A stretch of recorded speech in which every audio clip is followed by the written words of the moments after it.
All right, what's up, everybody? Great to be back, as always. And today we got the good one, right?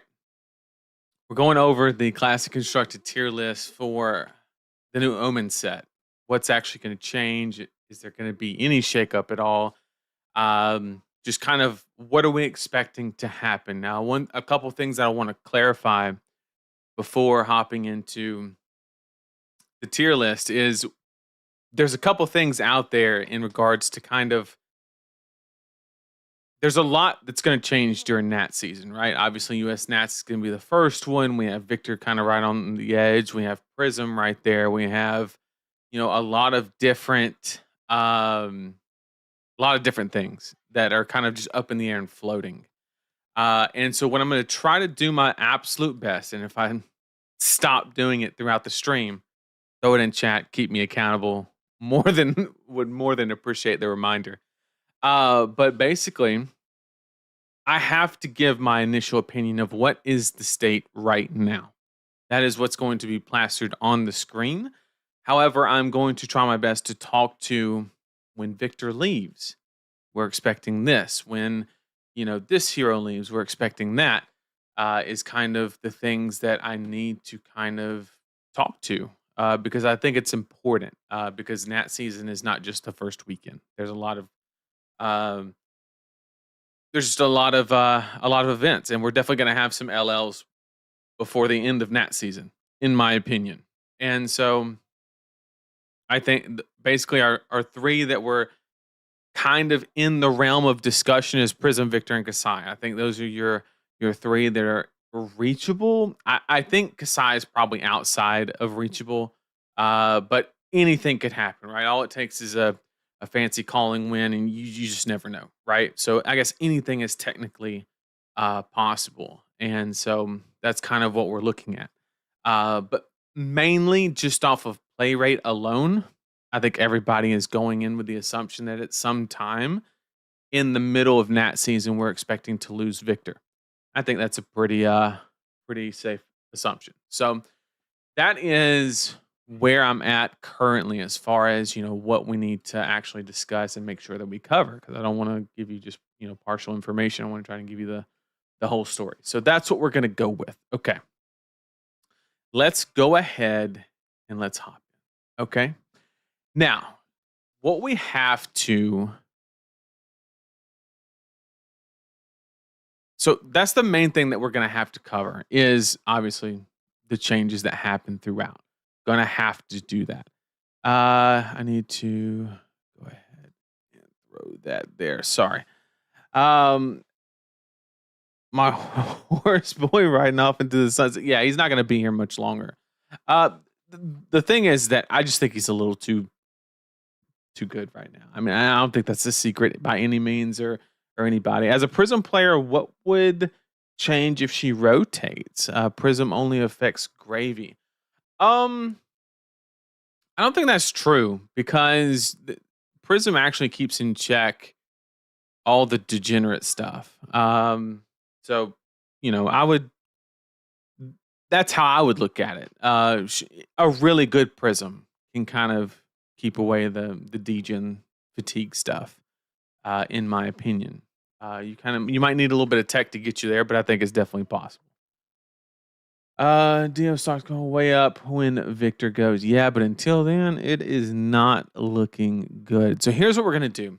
We're just gonna go ahead and just hop in. I think we have enough to talk about, and people have plenty of time to kind of get in into the stream and of course a lot will catch the VOD as well. So let's go ahead and hop in. Let's talk about Classic Constructed going into Nat season for Omens of the Third Age. And we're going to start the best I can. We've gotten so many, we're at 19 sets, and it gets harder every time remembering the order in which they came out. It's actually way more difficult than I would ever think. And I do this every single season. So it does not get easier because more heroes get added. I'm like, oh man, is it Uprising? Is it Outsiders? Oh, just a ton to keep track of. So we're going to start in WTR. Now, what we can just do something that's real easy, right? Oh, We didn't change our.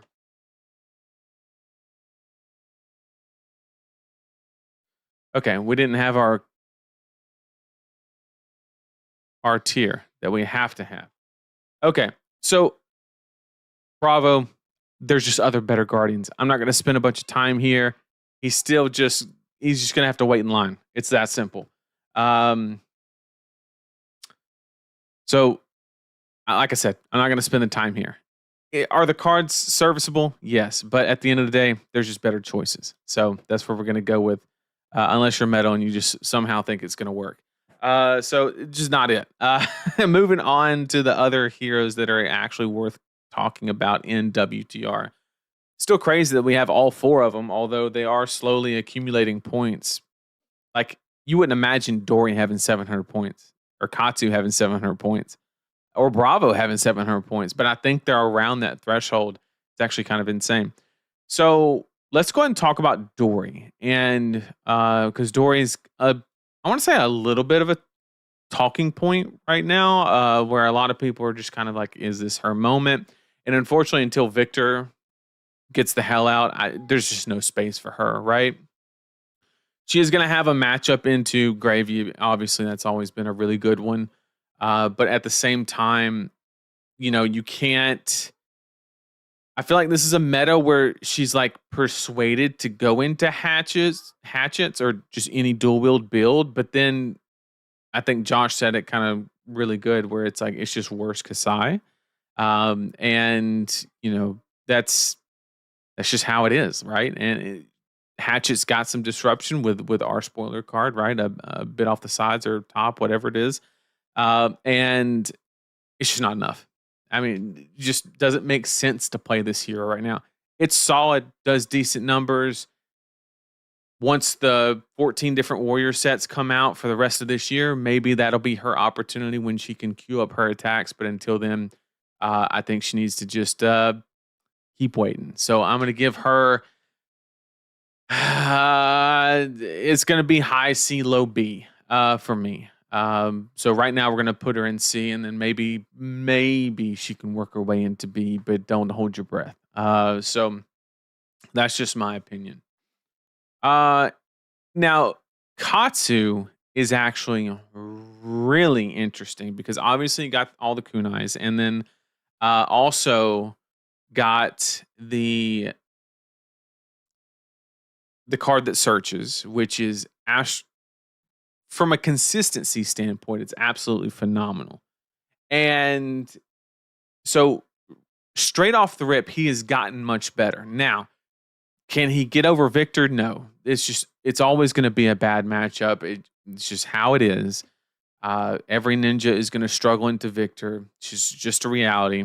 However, if somebody can come up with a solution for Victor, this is a great pick for Nat season. In fact, this is a deck that I'm looking at really keeping my eye on once Victor leaves. I think Katsu will really have an opportunity to kind of shine. The ultimate question becomes, after Victor leaves, is there enough room in the format to get that one bricky hand, right? Because Katsu does the really powerful stuff. He's very explosive. He's more consistent now, but you can still just draw that shitter hand, right? And as long as the format is just a little forgiving, I think this is a good spot. He's got more anti-fatigue tools. The options have always kind of been there. So for now, I have to give him upper B placement. However, when Victor leaves, easily break into A. Could easily break into A, possibly. But right now, middle upper B is kind of where I would have Katsu currently. So what new set, new season, new tier list, and Alabama education system strikes again as always. Tell you what. What does your shirt say? Can't read it. It says tough nut plus me equals 4 intellect.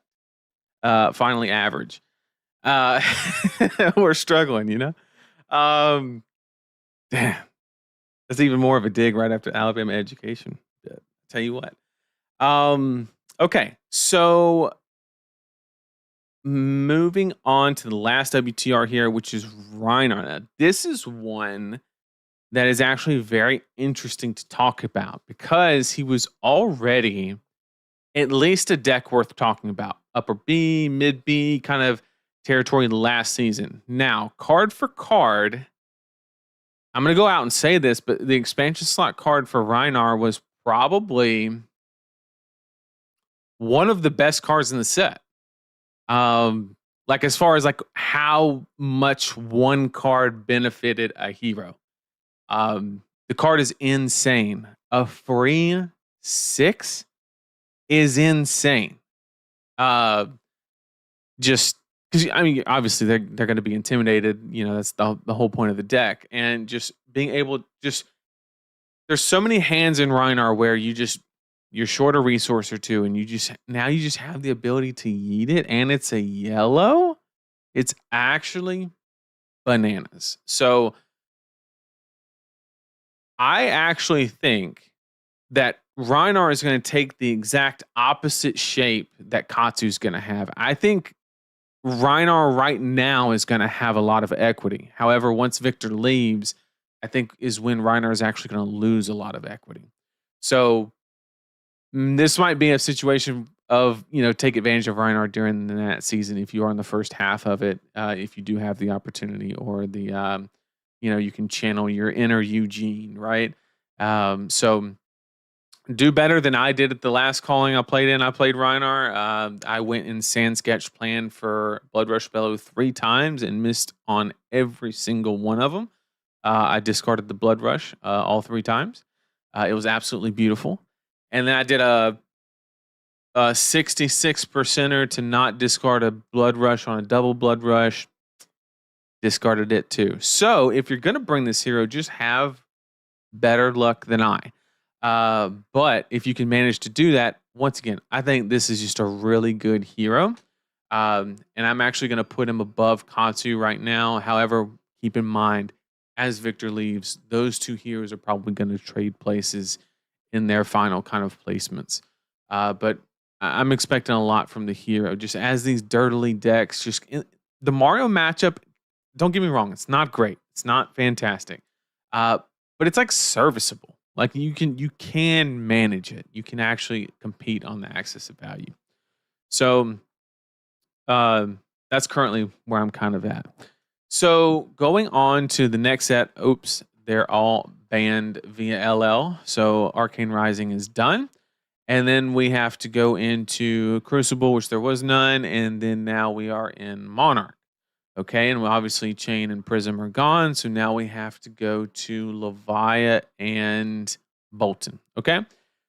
For Levia, I mean, nothing's changed. She just hasn't been the same hero since Claws. I've always, on my tier list, I've always ranked Levia high.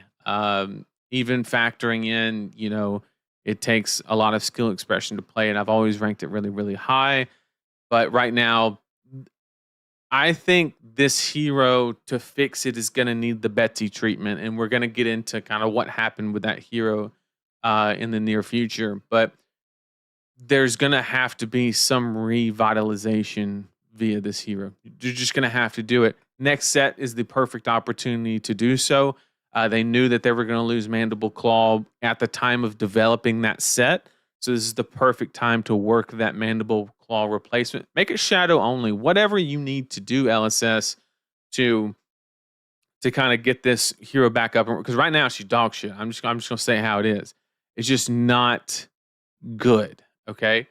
But yeah, it's just not it. It's just not doing enough. And yeah, so let's go ahead and move into Bolton. However, when they give her that weapon, keep an eye out on her. Might be doing something.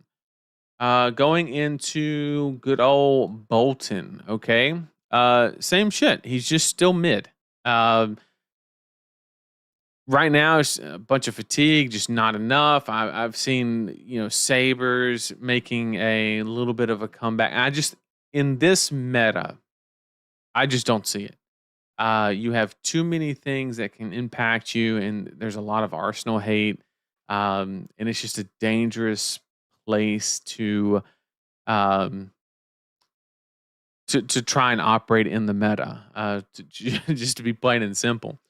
Maybe if he gets another 5 legendaries dedicated to him, he'll go up one more tier and be playable. But right now, I'm just not too high on him. I feel like some of his best turns are with the wrong weapon. That's the best way I can kind of explain. I think the most powerful thing you can be doing right now with Bolton is actually the Sabers combo. But at the same time, like all the support he's gotten is specifically designed not to work with that. So I don't know. It's interesting.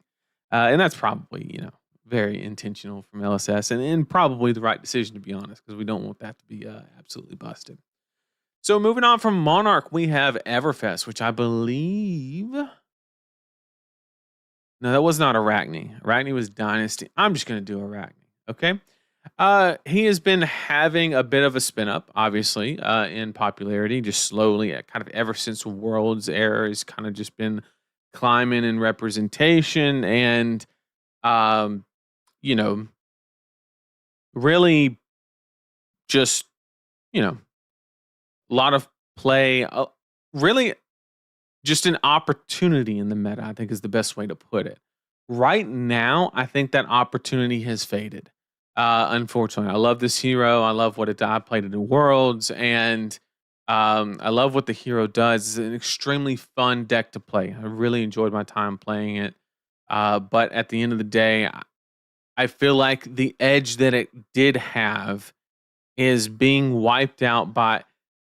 It's bad when the fatigue decks can beat the mill decks, which is absolutely bananas. But that's kind of my opinion on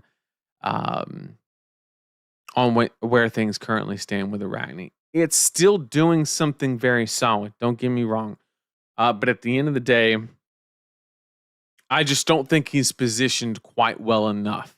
So I'm going to put Arachne probably right between Katsu and Rhinar, in my opinion. Okay, so now we have to go into... Do we have anything left from Uprising? Of course we have Fi. Fi is just bad Syndra. Right? Is he even allowed to be on here? Fi does not even exist, bro. Wait, did Fi actually LL? Rip. Did he actually cross the finish line? Oh, I'm just blind. My bad. Arya Uprising Dynasty Outsiders. Okay, I just skipped Uprising. Thanks for the assist.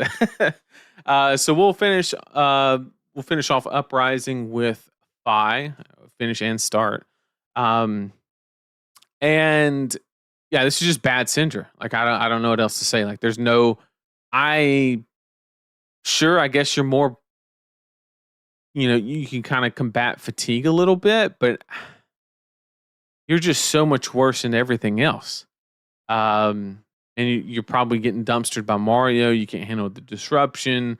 I just don't understand what this deck is actually bringing to the table, in my opinion. So I'm going to get... It's serviceable. It is kind of a little bit okay, but the crazy thing is the fatigue decks have so many options to where the looping of the Phoenix Flames at the end of the game isn't really anti-fatigue, because you have those loops where you have hostile encroachment, whatever it's called, where when it attacks they draw a card and then they discard a card or whatever if it hits. So you just pitch that. Or you have Testifying Grip, you wait till they're in that loop and you just resolve one of those cards, and guess what?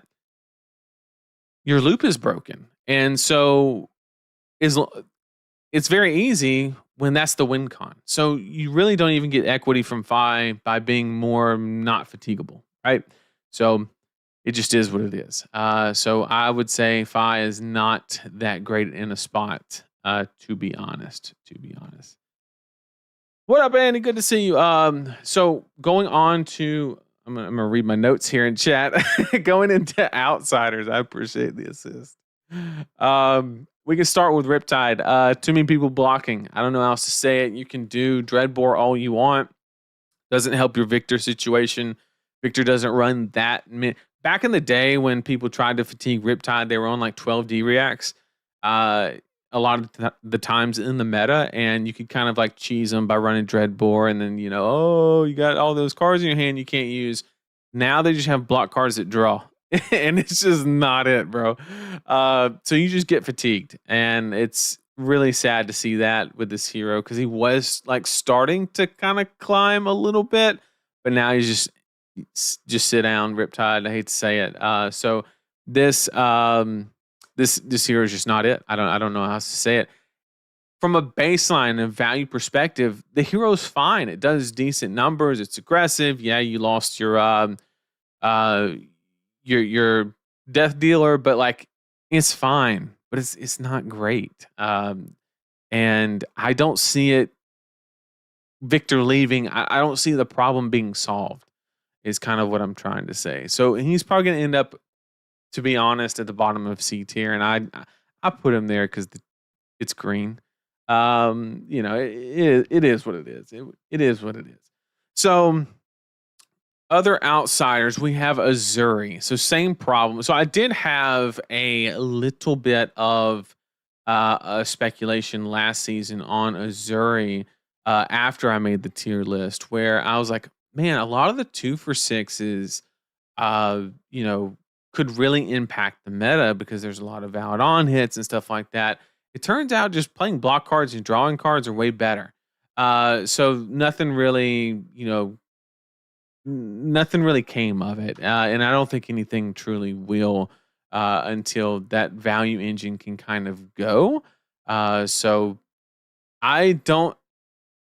I think this hero just needs something. I don't know what, and this is the weird one. I just don't know what. I don't know if she's just gonna wait for all the other assassins to be bad. But she's actually the worst assassin right now, which is kind of crazy to say. But you have old Arachne. All 3 Arachnes are better than Azuri, in my opinion. I would think, in everybody's opinion, to be honest. So I don't know. Maybe that's what she's waiting for. I'm not sure. But we'll see how it kind of plays out, and we'll go from there. But right now, it's just not the time. Simple as that. Reminder to talk about some of these heroes. Yep. Thanks for the reminder. But like you just mentioned, I don't see it going anywhere. I don't see her status changing or anything like that. When Victor leaves or Prism, there's no real impact there. So finishing up outsiders, I think that's it for outsiders, right? We just had Azuri and Riptide because we had Kato and Azalea. That's right. Going back to my notes, we had Dust Till Dawn. We can talk about Prism. Okay, so Prism is on the cusp of LL. She actually has the most points floating around, if I'm not mistaken, 950-ish points, give or take. And she is actually, in my opinion, she actually has a really good spot here. I don't know if it's going to be like astronomically good or whatever the case may be. I know a lot of the fatigue matchups are running, just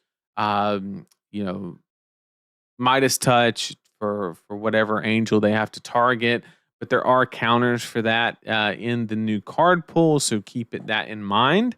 And I would say that I would think that it's fair to say that we can actually expect a lot more from this hero in regards to playing against Victor. And then even, the Gravy matchup is interesting. The Mario matchup um, is pretty good, right? Because you got so much ward that you don't really get marked. So it probably feels pretty good. I think Prism's actually a pretty solid pick. I'm going to put Prism as our first A tier hero. Where she lands in A tier is probably going to be mid to lower end. But once again, I want to preface this with at the end, we're going to look at all of this.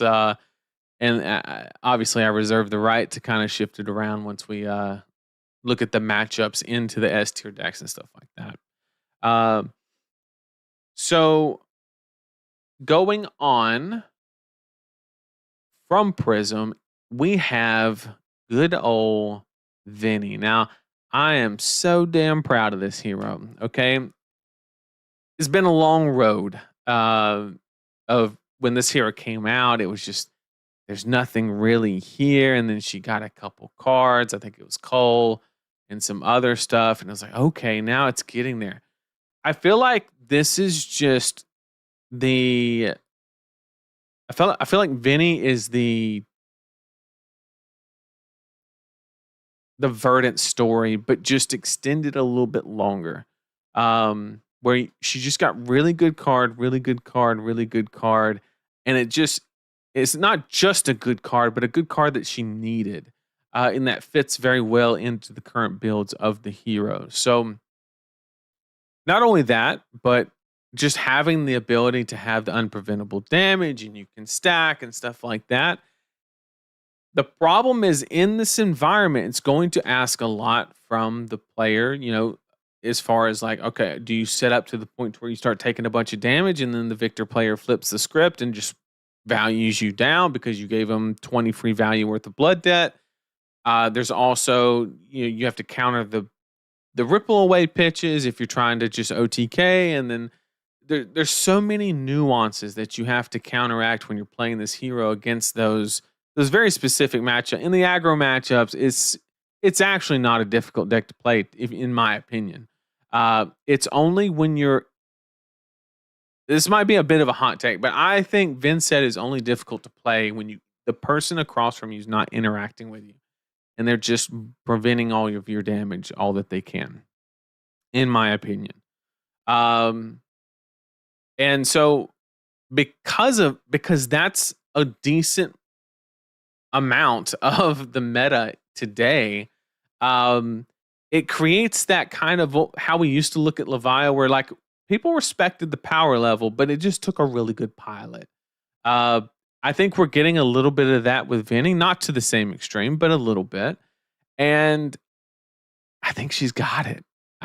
I really think that it's just a good spot for her in the meta, if it's piloted really well. And if you can get enough matchups into the multiple varieties of Victor and really just how to navigate those situations, when to put it in reserves, when to hit the gas, and all of those things, and know your win cons in and out. I think this hero has everything it takes to go to the distance. I think she very well could actually end up being S tier, if not probably the top 2 A tier heroes. Out of respect and being a Rune Blade, in fact, we have 2 Rune Blades now. But we are going to put her in S tier at the beginning, but keep in mind as we place, there is a chance that she could get put into the top of A, is entirely possible, as we start placing those heroes. This goes to show that during these tier lists, I don't come in with like a planned, or I don't do the tier list and then just come talk copy. No, I'm just placing the heroes on a relative power scale and then adjusting accordingly, as more matchups pop up on the chart and things like that. And I don't know. I've found that one, it allows me to explain my thought process a lot better and have people understand it. It also kind of takes a as non-biased as I possibly can be, and then you get the opportunity to zoom in on the matchups and adjust accordingly. I just feel like it's a really good formula as far as kind of putting it together. But more than willing to hear some feedback on that as well. So first S tier hero is going to go to good old Vinny. So yes, it is indeed time to ball. But it could also be time to ball a little bit less in the event that she goes into the very top of A. At least the first 2 heroes minimum.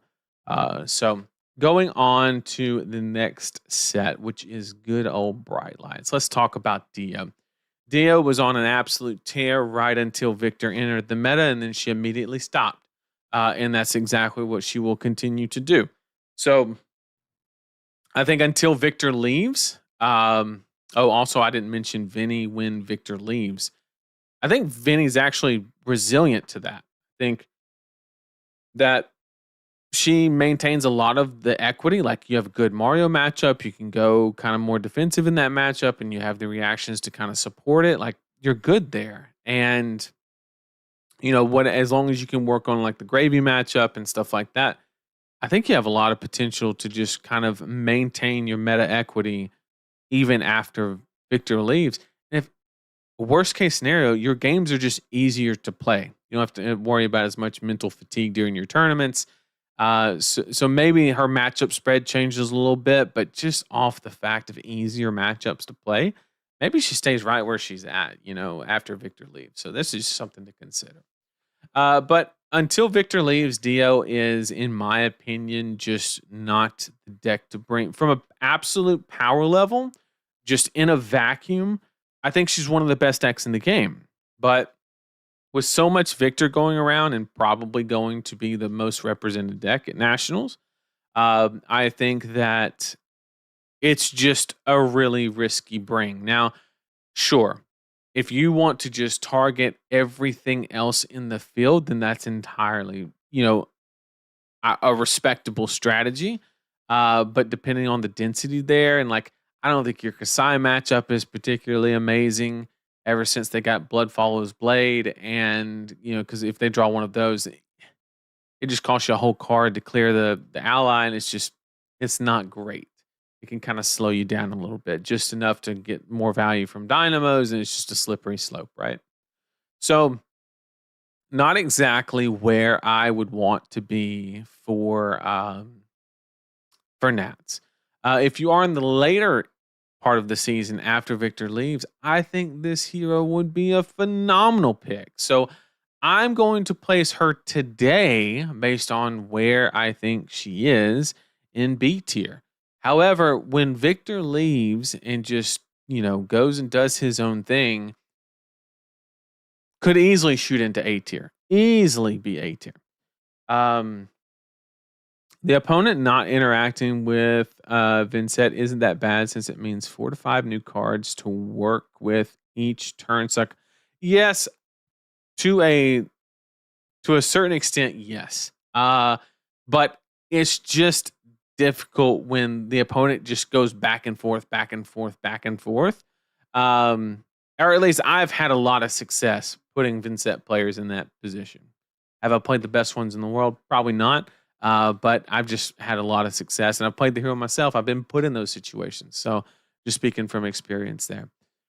So Dio, not her time until Victor leaves. Once Victor leaves, she has the green light and she goes on, at least to A tier. So next one in bright lights. Max is still absolutely unplayable. No surprise there. And what else do we have? There's literally nothing to talk about for Max. Just not what you want to be doing. Teklo. Teklo is a very interesting one because he had that little spark up in Memphis of two made top 8, if I'm not mistaken. And you are doing the Dirtle thing, right? And right now, Dirtle's pretty decent in the meta. A lot of people are trying to do it because you can't really compete on the axis of mid-range. And if you go into mid-range, you got Kasai sitting there. If you go aggro, you got Mario sitting there. So in no other decks can really compete on those two axes. So really, Teklo is there to kind of try its best to pick on Victor, of course. However, I'm not entirely sure how well that's going to work. Because if I'm not mistaken, the shield is Guardian. So if people were ever going to the shield that routes, right? Well, I guess that's only a weapon attack, so maybe that's not that big of a deal. Just kind of caught myself on that one. I was thinking Guardians could just throw it in the sideboard, but I don't think that's worth it. And they would just not block your hammer with their armor. Not that big of a deal. So scratch that. So yeah, you might be able to pick on the victors. The problem is literally every other matchup. The Marios are going to give you a hard time. I think they're a little bit too quick off the feet, and then Vinny's going to give you a hard time because she has that ability to stack, and you're not really going to be doing anything while she is stacking. I think you've always had a kind of more on the rough side, depending on how the poppers line up for Prism. Although Prism's going to go Aura anyway. So I don't think that if you just want to target what you think is going to be the most represented deck, it's a respectable pick. I think it's a good matchup for Teklo. But just what are you going to do against everything else is the good honest question, and that I'm not too confident in. So I'm going to give it a respectable placement, probably the highest I've ever put Teklo Volson ever. But no, I'm not going to buy into the hype of 2 in top 8, and that kind of trend's going to continue. I'm not a believer in that. I'm not going to say it was an anomaly by any means, but I think that the deck has a little bit more to prove. But keep an eye out on it. And I guarantee you now, at least people have at least played a couple reps into it, understand what the hero is trying to do, and maybe they kind of shore up their game plans into playing against the deck, and maybe that kind of drops its equity a little bit too. So maybe we can equate a little bit of the success, not all, not a lot, just a little bit of the success in Memphis to players just not familiar with the hero. And so as that goes down, I expect the performance of the hero to also go down a little bit. Not a lot, still a decent deck, still does the thing, will always do the thing, and so on. So finishing with Bright Lights. Got to go back to my notes. Oh, I have second notes. Look at that. Heavy hitters. Okay, so right now, Olympia is still trash, okay? Absolute dog shit. However, the new weapon, the armory deck, the new warrior cards, I'm telling you, chat, be on the lookout for this hero. Okay? Be on the lookout is all I'm going to say. I think this hero is actually going to be like really, really good, like annoyingly good. When all the cards, you're just literally, his card pool is going to, you have the mastery pack, you have the armory deck, you had,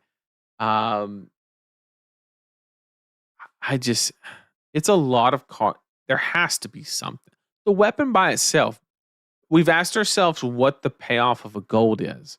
And we finally have our real answer. Like just being able to swing the sword and play like a 0 cost reaction or something like that. It's worth a pitch card. It's worth a whole card is what a gold is. And just being able to accumulate the gold because nobody wants to interact with you or whatever. And you could also go DGA. I mean, there's so many different options, and the toolkit is actually kind of impressive after these newer cards come out, where I think you have a lot of different angles that you can really rely on and, kind of get there ultimately. So right now, hero dog shit. Got to put Olympia in D tier. But once those cards come out, be on the lookout. I think we have at least a B tier. Bit of a hot take maybe, but possibly A when all those cards finally end up dropping. So just be on the lookout for that.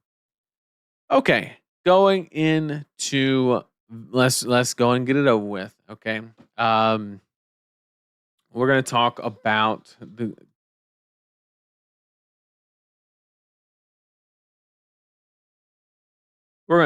good old Victor.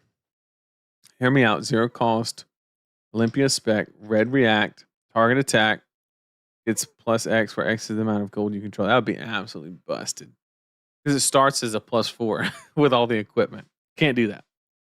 That's a little too good. It's a little too good. So, yeah. I think that I'm not going to surprise anybody by saying that Victor is S tier. He caught 0 bans. He dominated the last meta. For the most part, I would say it was kind of a struggle between him and Acilio on what was the best deck.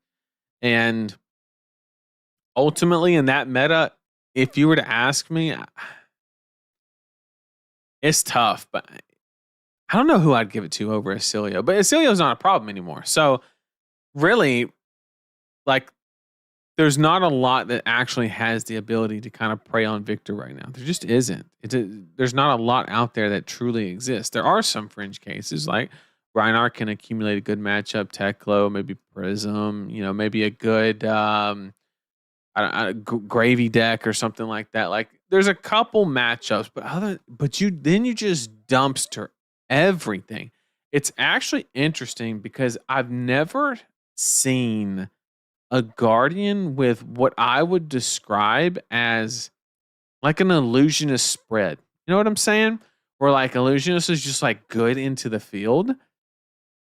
And then you had like a couple bad matchups, which were usually like ninjas and stuff like that, right? Victor has pretty much like the same type of spread, which is actually really interesting. So I'm not going to surprise anybody here by placing Victor into S tier. I think that no matter what deck you're bringing to US Nats or any Nats for that matter, this is the deck that you have to have an answer for. You have to have a game plan. You have to be well practiced into it. And you just need to be ready for whatever it is. Because there's going to be a lot. I'm expecting, 15 to 20% of the field to be Victor, at least for the first probably 2 weeks of Nats. Does he make it past then? I have no idea. It ultimately depends on how many he actually takes down, which is dependent on a lot of things, not just how good he is. Because anything can happen in limited, and then also, the what goes down in the top 8 games. We've all seen it before. So I'm going to put Victor in S tier right above Vinny in that place. Okay. Moving on. We have to finish heavy hitters with both Betsy and Kasai. So let's start out with good old Betsy. Now, the last tier list that I made, before we knew anything about log, I paused for a moment and I said, this hero needs to break the rules. I'll find the clip. Not going to do it right now in the middle of a tier list, but I'm going to dig it up of me literally saying that she needs something absolutely busted, start and play, stay and play. And they needed to like take whatever the conventional value analysis was for a weapon and just break it. And that's what they did. That's exactly what they did. If you look at log, I'm going to keep it a buck. It's probably, let me think.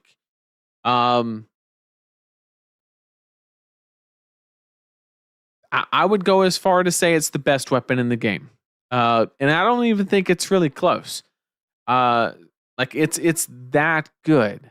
It's actually insane just from a card value perspective, and like what it actually enables you to do is insane. And it's just exactly what the hero needed. And if I know that LSS, I'm going to pause here and kind of go on a little bit of a tangent, but trust me, it's needed. LSS has went on a huge, path of, really taking a lot of time to analyze start and play, stay and play, right? Kind of when we got in that phase of kind of moving away from Chain and Lexi and all of those things, Voltaire and was a good example that they gave. And they're kind of, not moving away from start and play and stay and play, but just being aware of what they're giving the toolkit. But when you have a hero here that has no talent, literally, and, you can afford something like that, right? Like you can easily just do that. And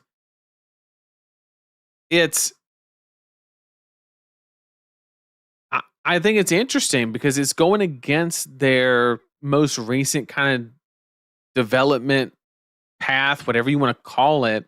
But it's actually really, really smart because it's like, all right, you take this hero where this can't be, but let's just juice it with something that starts in play and stays in play. And you can kind of see him trying to do that with Olympia with the new weapon. So maybe that's all these heroes that are really just suffering. I think they tried it with Max. I don't think it really gave the effect that was intended. I think it's what they're going to do with Leviah now that Mandible Claw is gone. I think they're going to do the exact same thing. And, you know, after that, there you go. Like you can literally, they took a hero from being easily in D tier, right? Like toward the very bottom, one of the worst heroes in the game, to when I say a very respectable, I mean like top of B. Like really, really good. Is Log good enough to take Betsy into A? You could debate it, okay? And it's not bad.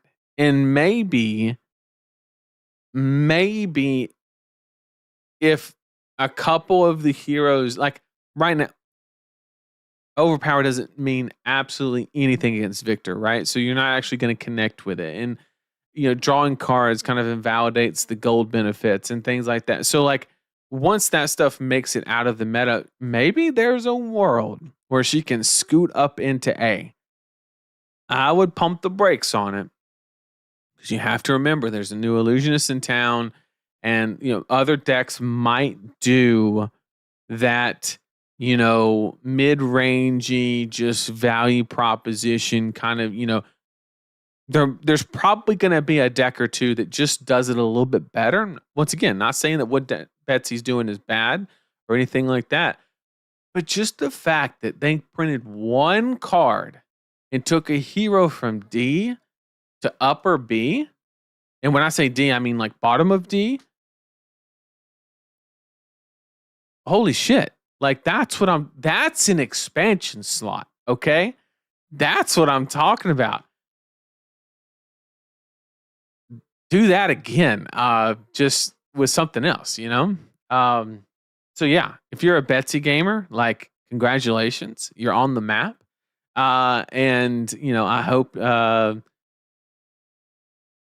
somebody actually finds something to do, you know, a little bit more with it. So far, all I've seen is like, you know, I think the piece that's missing is the ability to, and maybe this needs to be solved with deck building. But like, I feel like you have two angles, right? You need to go really clash heavy and kind of get more value that way, and just be strictly just raw amounts of value, which may be the way to go for when Victor leaves, and there's a lot less decks that are actually willing to clash with you and compete. But I love the idea of actually playing auras. That way, when you're doing the mid-rangey, blocky kind of grind, and they give you some space, you can actually punish that. The problem is, and I would love, nothing would make me happier than to combine the two strats, because that would be something absolutely and truly powerful. The problem is they don't combine well. You have to clash with attacks, and auras don't have any attack value, obviously.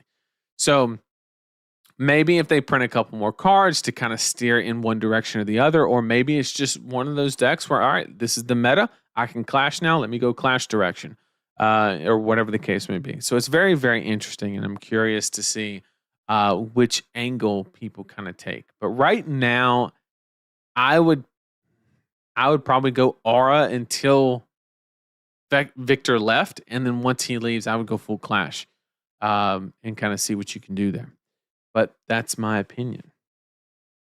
Olympia about to have same thing, but with a whole set. Exactly. And I can't wait for it. I cannot wait. Sounds like Pleiades territory. Exactly. That's kind of the angle that I was kind of alluding to.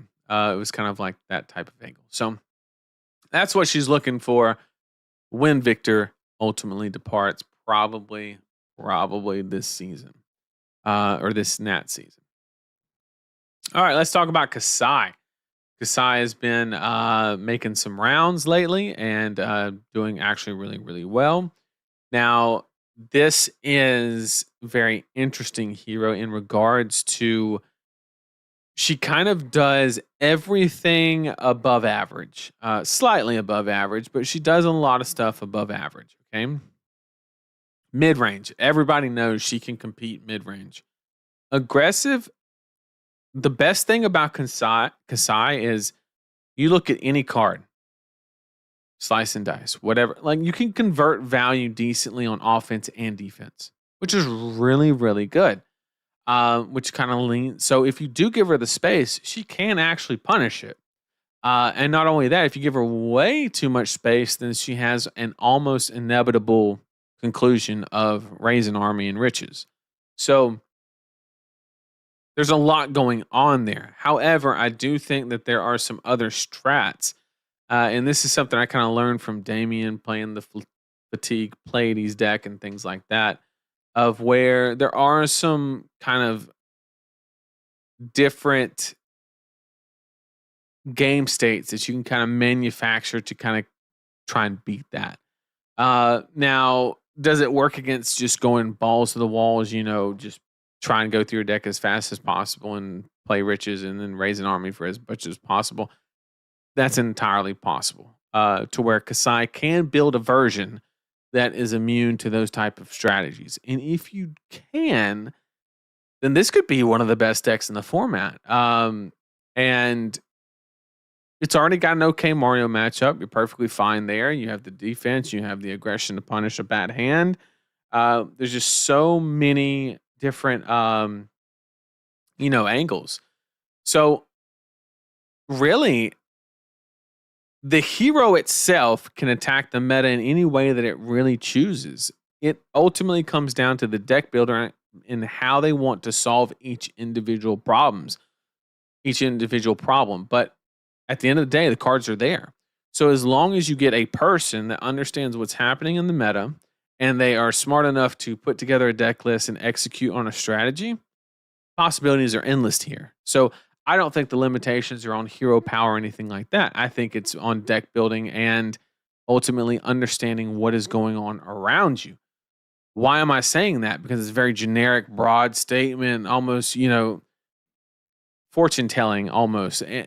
The reason I'm saying that is what I'm expecting from Kasai is a slow start into Nat season, but once things solidify, I'm expecting her to kick up right before even Victor leaves, and then even more so afterwards.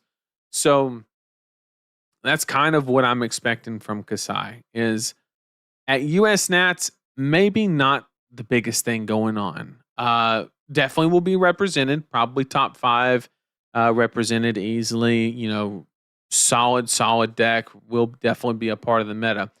But like that really good top 8 representation, I would say let's wait till like week 2, week 3, definitely week 4, where people know what the problems they need to answer are, other than just Victor. There are other things that we have to solve and kind of what comes up. So, I forgot Valda. Oh no. Someone let Josh know Dory best deck in meta. Nathan put in C tier, so that just means she's busted. You know what? I hope that's the case. So without ado, I mean, I think that she is definitely an A tier. I don't think there's any doubts there. Where she ends up is definitely probably going to be mid to upper, probably, but doing really good stuff. So yeah, that's where we're at. Okay, I think we finished up heavy hitters. Oh man, you're killing it with these notes. I just get to look over and see what the next set is. It's great, absolutely phenomenal. Misfell done. Easy. Rosetta. Okay, so we have Rosetta. Most of it's gone, so we just have to talk. We gotta get the right Acelia. This is the Rosetta one. This hero got absolutely just blasted. I mean, absolutely blasted. Insane what happened to this hero for very good reason, right? There's absolutely no doubt in my mind that it was acceptable of what's going on with Volzar and things of that nature. So really good work on LSS's, the work that LSS did on the ban announcement. I think we know that Volzar just needed to go. That was just something that needed to happen. So great work there. The problem is I just don't think there's anything really in the tank left. And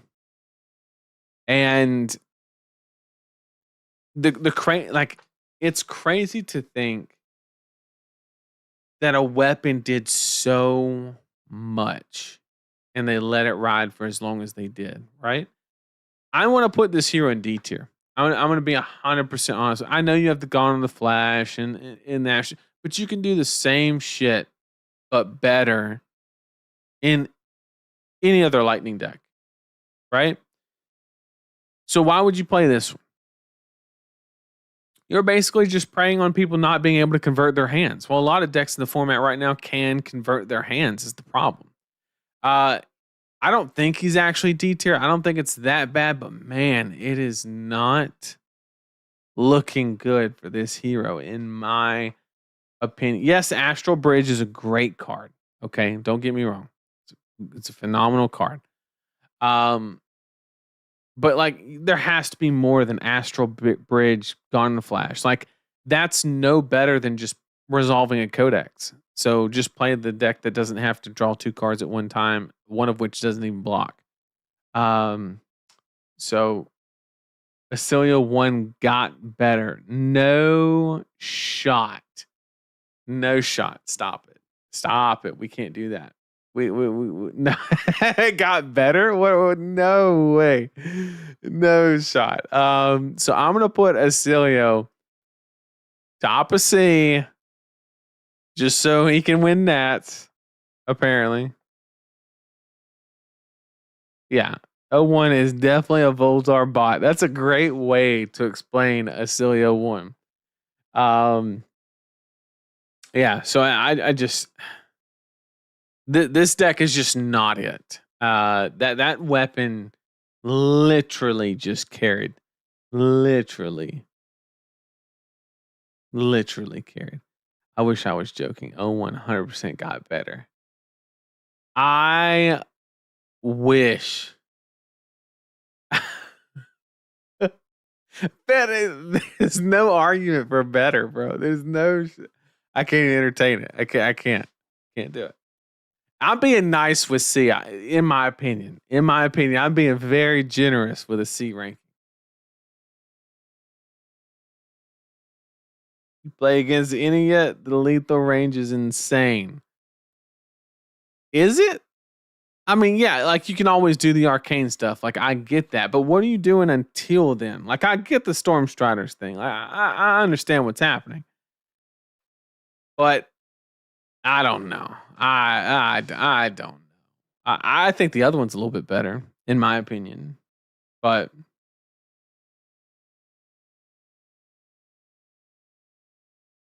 Acilio 1 full arcane is good, but you're not prepared for this combo. Is Dep at least B? Okay. I'll at least hedge myself, because the meme is if it's in C tier, it's gonna win. I'll hedge it out.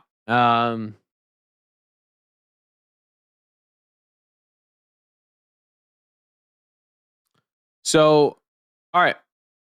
01, I'll be generous. And go to B. Okay, what else do we have? That's it for Rosetta, right? Florian's gone. Verdance is gone. Let me go to my notes. See what's next.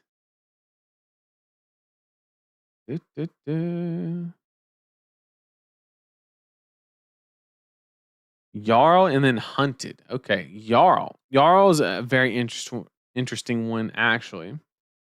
So for Jarl,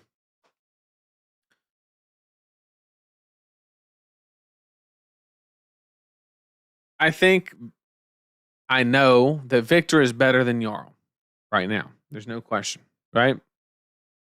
The ultimate question is when Victor leaves, who kind of carries that torch? And I do think that there's going to be maybe like some type of struggle of like who's the better, fatigue deck. And there's going to be some Pleiades competition. There's going to be some Jarl. There's going to be, all the decks that have always existed. And maybe Arachne even works his way into there somehow, right? Is um isn't entirely possible. So that's kind of my I don't know where he fits in there is the problem. If I'm being 100% honest. So until Victor leaves, I'm going to say it as honest as I can and the only way I know how. It's not that Jarl's good, bad, mid, in between, whatever. There's just no real reason to play him right now. Simple as that. There's just not a reason. However, once Victor leaves, it's a whole different question. Maybe he's good, maybe he's mid. It really depends on how that type of fatigue kind of fits into the format, whether it can exist at all. And there's a lot of unanswered questions. And to be honest, I don't know the answer to that question. So I have to place based off of the environment right now, which would put Jarl probably card pool is respectable, in my opinion. And I would probably put Jarl right next to Arachne in the B tier. However, you would have to completely revisit this hero after Victor left. So once that happens, reevaluate. We'll have to come up with a decision. But until then, there just is not a reason.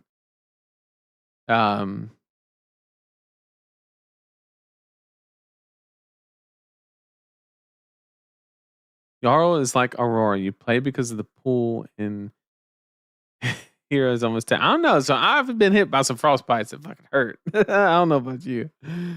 But yes, the card pool is absolutely enormous. Okay, going into the hunted. Okay. The first thing that we can talk about is, I guess, the two assassins, right? I've always shared the opinion. I like to do these together because really both can't exist in the meta at the same time. Not really. Or I guess they could, but it doesn't really make sense. So really, and we've seen this, right?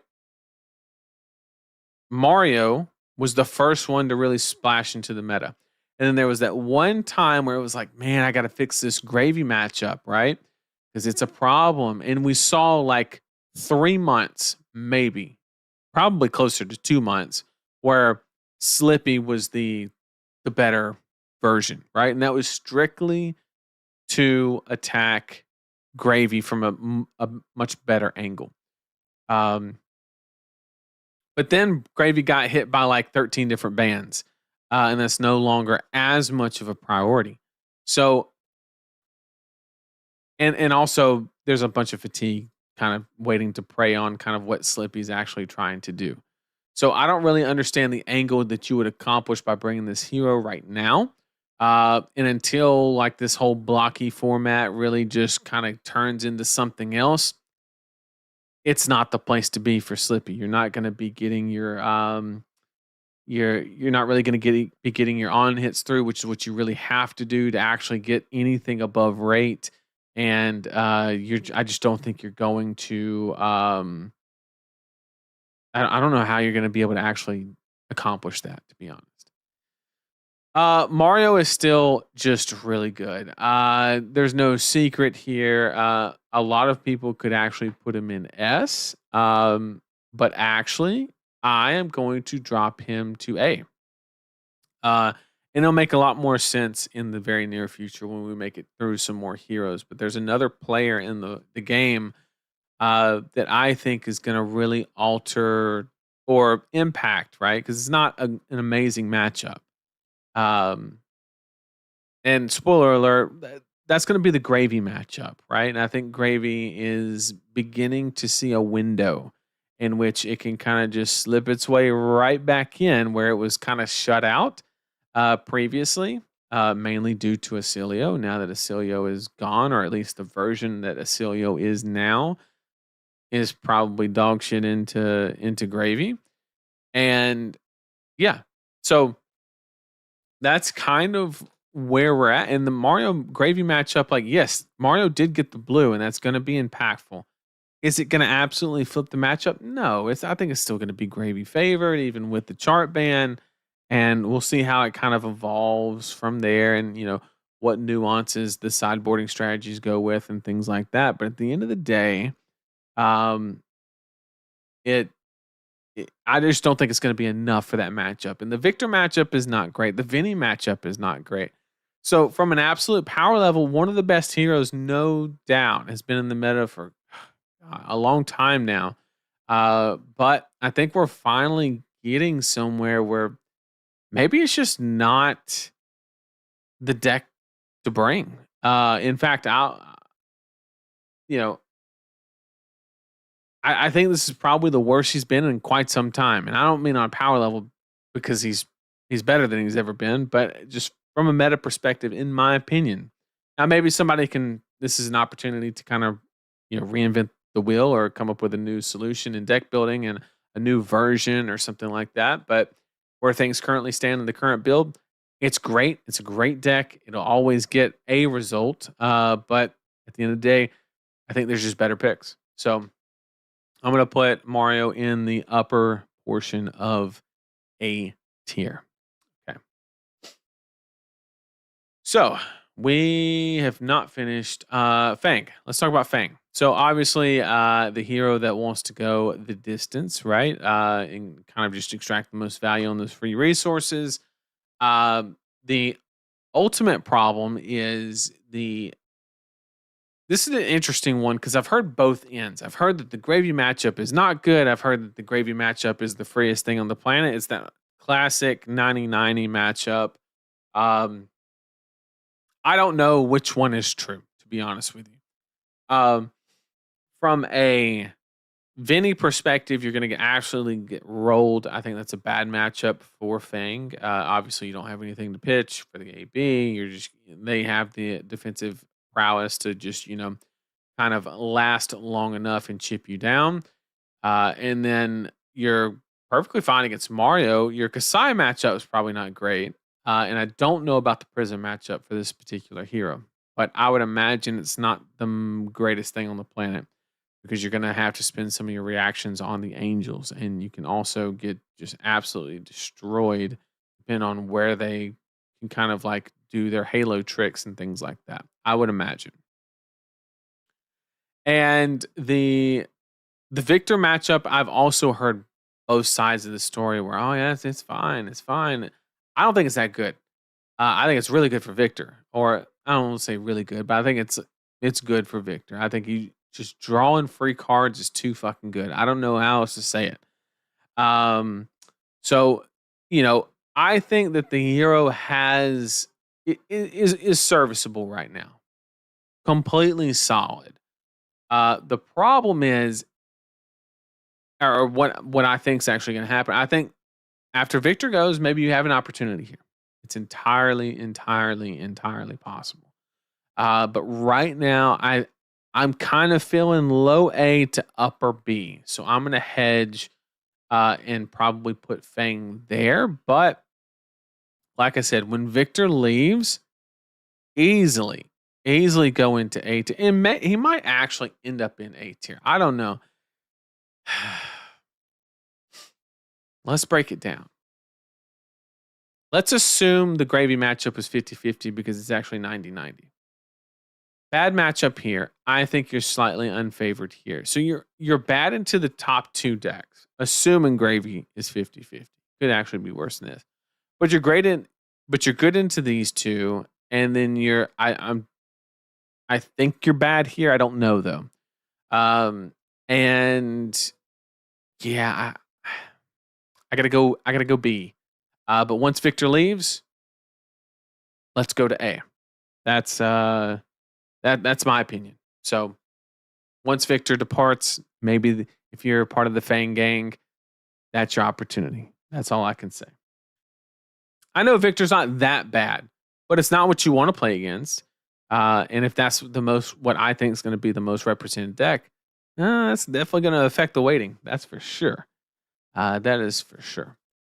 So that is it for Fang. Let's go to the last one in Hunted, and that is Syndra. Now, there's been some rumbles about this hero making a little bit of a comeback, which is absolutely not true. As long as this hero exists, this hero does not exist.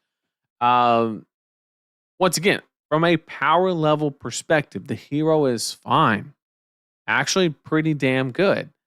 The always threatening mass triggers and stuff like that is absolutely phenomenal. The problem is this hero exists. And so, from a power level perspective, I think bottom of A is perfectly respectable. But because, once again, Victor exists,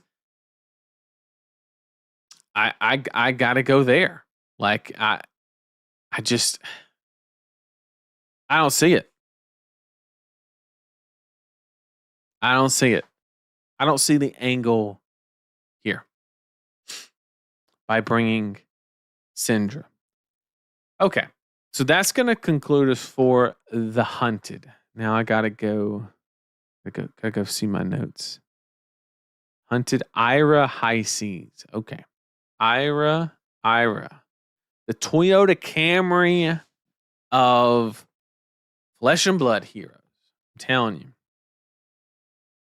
You ever had that like Honda Civic that's got like 300,000 miles on it? You don't even have to change the oil anymore.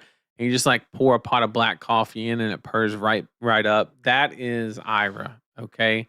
Trusty Rusty, whatever you want to call her, okay? She does a thing. The problem is I don't think the thing is good enough. Now, we are in a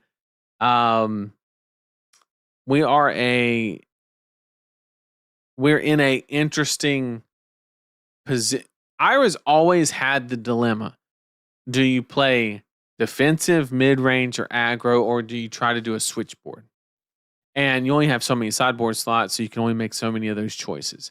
I think in this meta, you just gotta go balls to the walls, right? Like you just have to.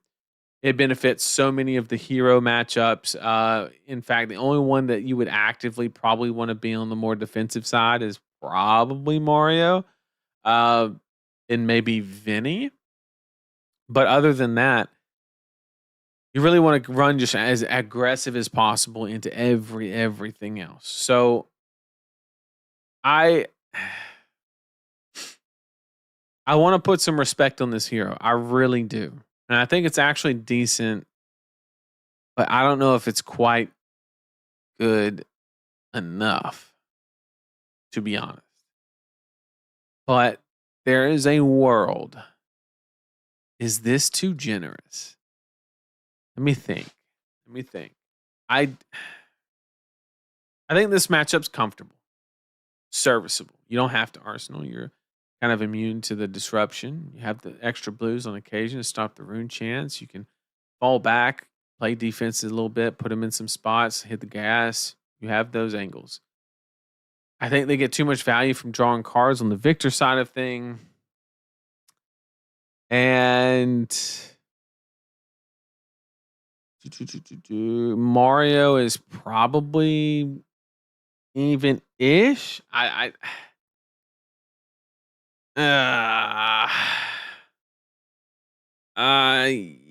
I think you're right, chat. The Ira truck, reliable, strong, good mileage per liter. I tell you what. Yeah, every year I'm starting to notice something. It feels like, you know how ever since, what set was it? I want to say it was Rosetta. When I used to make tier list, it looked like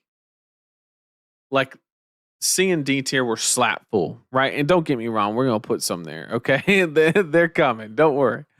But it was like down there, and then they started like really working on the lower end heroes, and they were working their way up.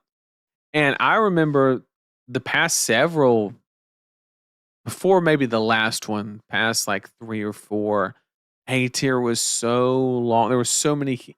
A tier was usually the longest because it was so much variety. But now I'm noticing almost like a consolidation. I'm curious if it's just Victor causing that. That's probably what's actually happening, but it's actually pretty interesting.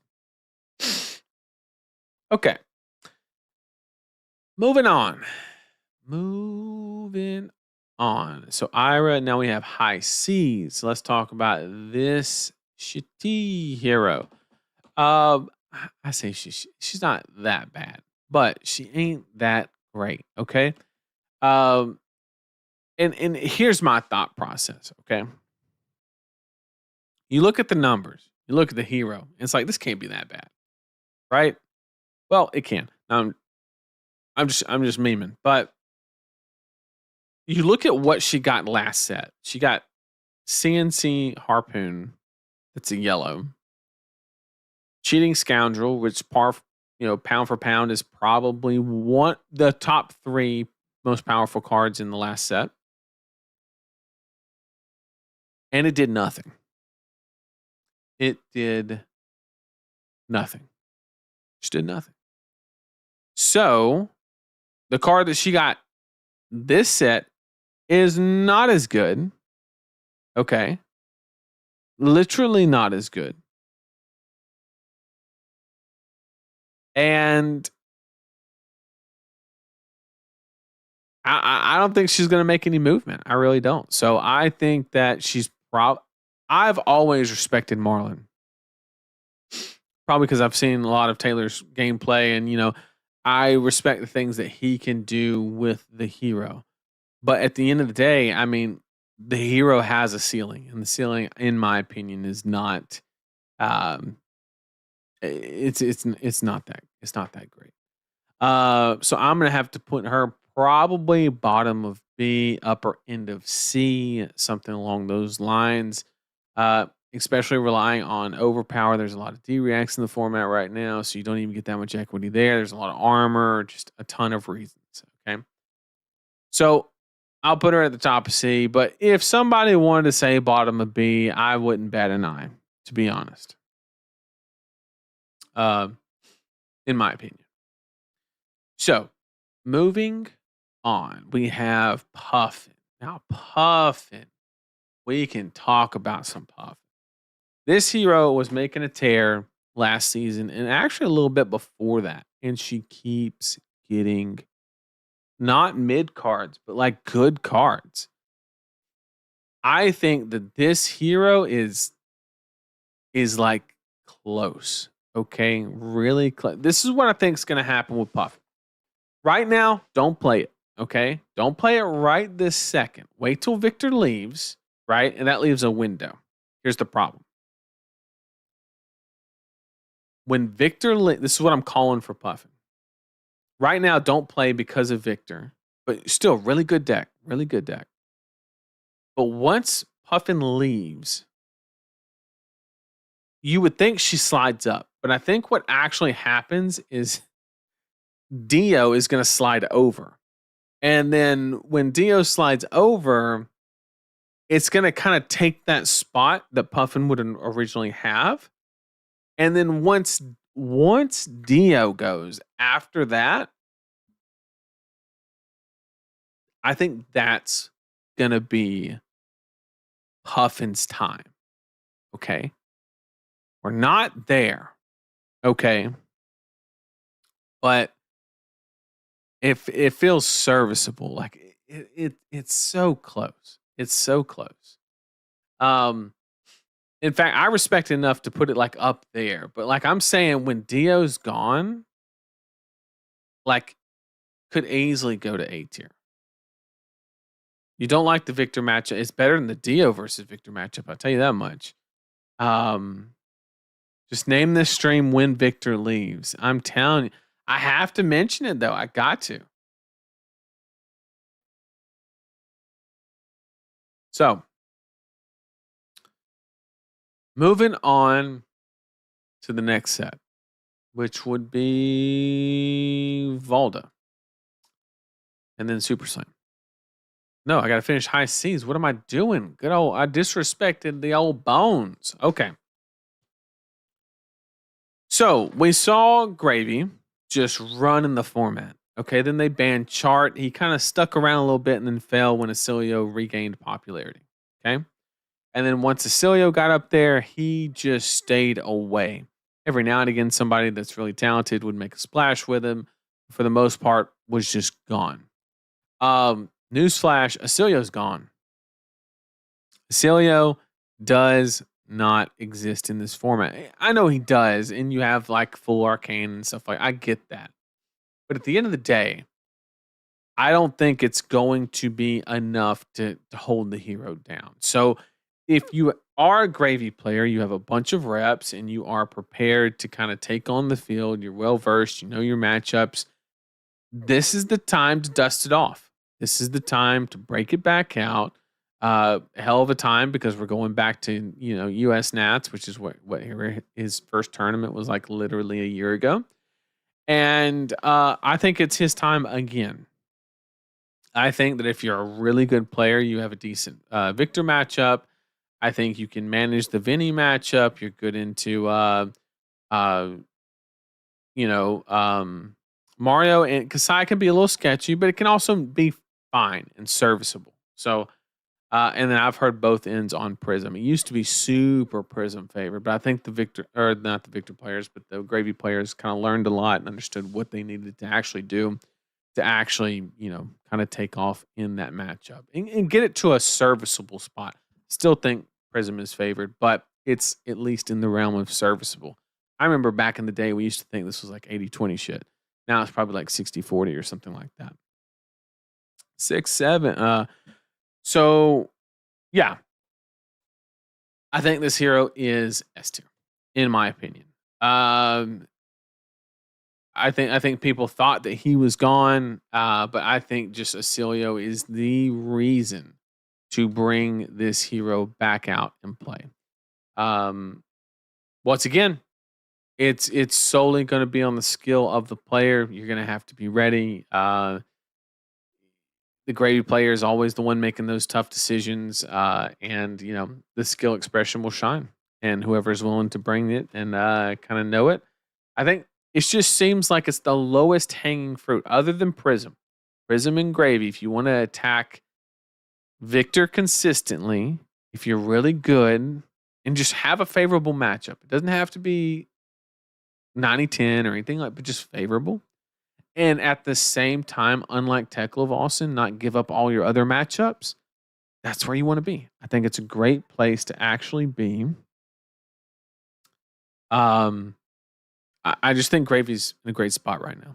I think he is easily the second best deck in the format, very close behind Victor. So we'll ultimately see how that kind of shakes out. So let's go with I think we have Valda now. Now, Valda, ever since KO left, I don't understand why you would play this. Even with Kasai drawing cards, it's not good enough. It isn't good enough. I don't know how else to say it. Even with Gravy drawing cards and Victor drawing cards, it's not good enough. The hero just is not doing enough powerful things. Simple as that.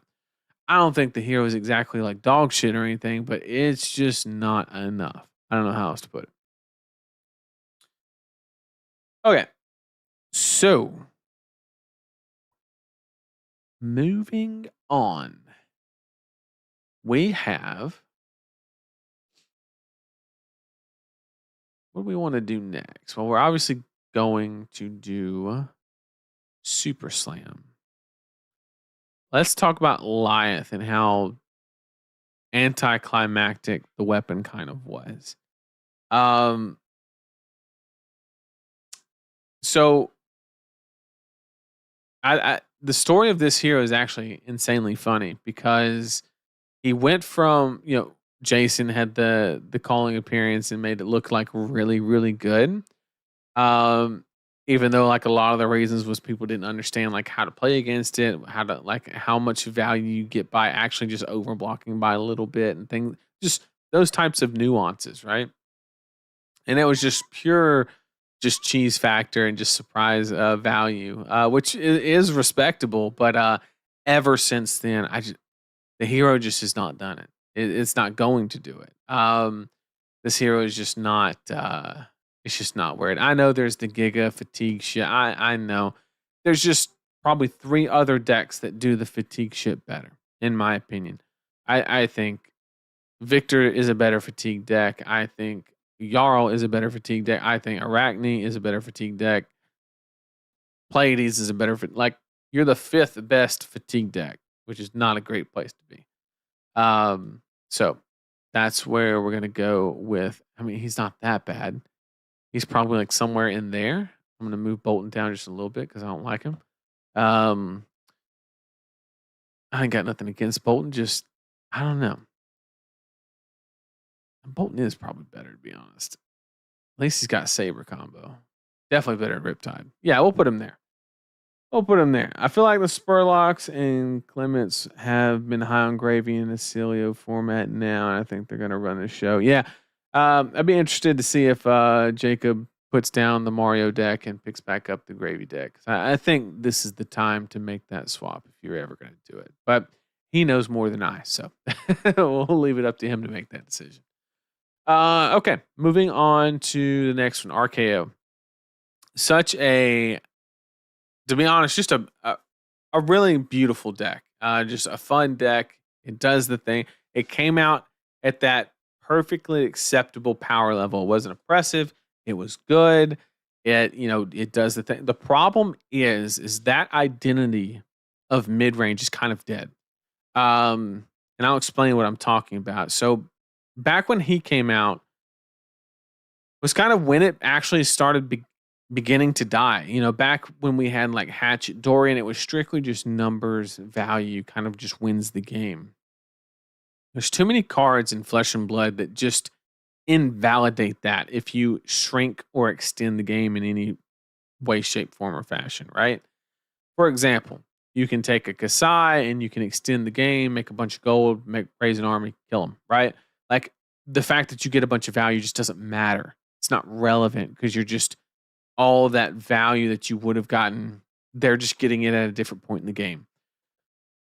Victor's over here drawing cards. You got board state. You got not a good place to be. Not a good place to be.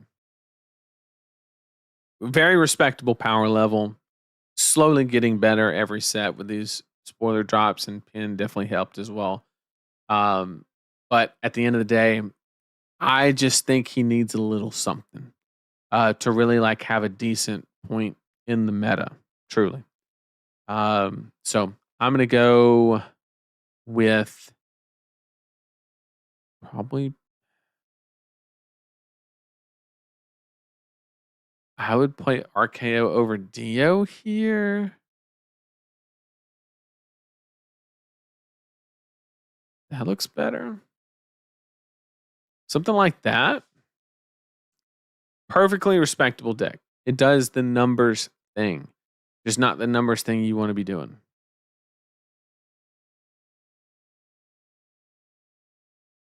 Okay. Moving on to the boy. Okay. Let's talk about Tough Nut. Okay. I have a rule in my tier list streams where we can't put 4 heroes in S tier. Okay. Because the last time I did, I got flamed by absolutely everybody. Okay. I think even the devs came after me. Like it was crazy. Apparently, it is illegal to have more than 3 heroes in S tier. Don't do it. If you ever make a tier list, my advice to you: do not do it. Do not put more than 3 heroes in S tier. However, today we're gonna make an exception. I'm just fucking with y'all. There's no way. There's no wearing a Tough Nut t-shirt. There's no shot this hero's S tier. There's no shot this hero's even A tier. Oh God. As much as I would love it. Oh my God, I would love it. Y'all know that this is like one of my favorite heroes right now. I just love playing the deck. It's so much fun. The risk reward, the not knowing what's on the top, and it's the best thing ever. Okay. But getting seriously from like evaluating the hero, if you look at the number value proposition, it's phenomenal. no matter what you do, if you go with the more risky Wild Ride pulping version of the deck, that's a little bit more risky versus my version has basically discarded those options and went in lieu of red and yellow Zealous Belting. And the reason I did that was I just wanted more consistency and not having to flip off the top and plan for things. And I just felt like it made the deck feel a lot better. And by incorporating 2 blocks instead of no blocks, I had the ability to actually extract value from the 6 blocks, like the Kite Hunter and Good Nature Brutality. So, in my opinion, any card that is blockable is the better option of the 2, even though you get 1 less rate on the 2. So, there's also the fact that if Ziggy is a decent part of the meta, there is the fact that rock cannot be prevented. The damage cannot be prevented. So a lot of people are not aware of that text on the card. So the shit is just too heavy. So, but yeah, the deck does very, very, very good numbers. And I think this deck could actually see an amazing opportunity once Victor leaves. The problem with the Victor matchup specifically is you have a lot of clash cards. And he has a lot of cards that says if he wins a clash revealing this or reveals this at all, you get extra shit. If you lose one of those clashes against Victor, you just lose the game, right?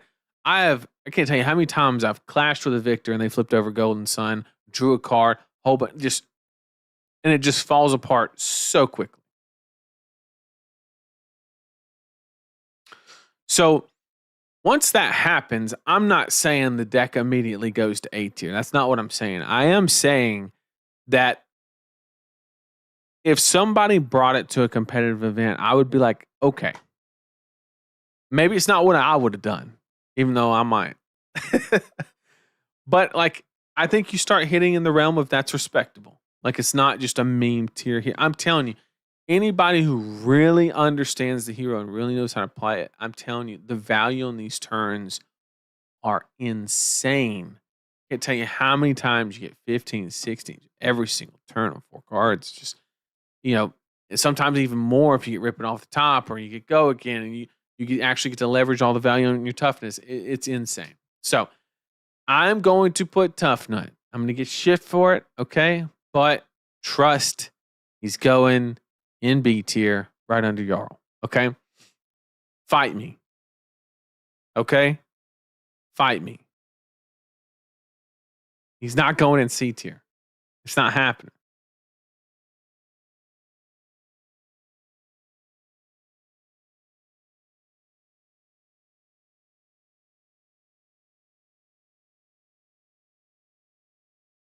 In response of that comment, tough for 3 resources. Right, that's what I'm talking about.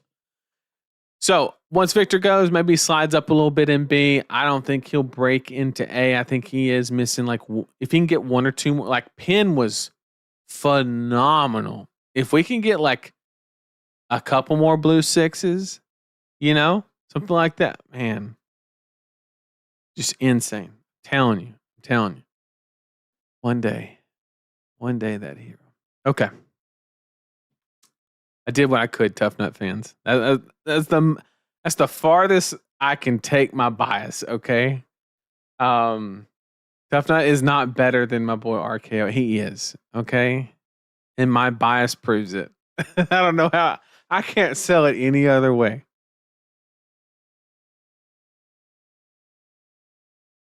I don't agree because I never saw a good Tough Nut, but that's okay. You haven't played me. That's why. All right. Let's talk about Pleiades. So this is the Fatigue Guardian that does not have, the cast homes or visit the gold main, whatever you want to call it. So ultimately, that alone just disqualifies it from being the viable Fatigue option for Guardian. But ultimately, you're kind of just doing the same shit, right? And then, so right now, there's just no reason to play her. Is she bad? I don't think she's really that bad, but there's just a better version or deck to play. Now, once Victor leaves, then you have the option of, okay, her and Jarl will have the opportunity to kind of tango over who's going to take that spot, and that, equity in the meta share, and kind of understand what's going to happen in regards to whether fatigue is viable in that format. Something else, may kind of force that archetype out, and then they both lose, or it might just leave a big gaping hole that they just slide right into, and then nothing really changes. Just instead of drawing cards and getting 14 might tokens, you just slowly just watch people just die on the inside across 55 minutes or 60. And yeah, so we'll ultimately see. Right now, there just isn't a reason to play this hero, to be honest. It's not bad, it's not great, but just exceptionally kind of mid. To be on it. Man, there's a lot of heroes in B tier, to be honest with you. Jarl attacks are just better. Yeah, Felling and Oakenold, pretty good. Pretty good last time I checked. Now we have to talk about Hala. And to be honest, I think a lot of people are going to come to the exact same conclusion that the initial analysis on this hero is she's not that bad.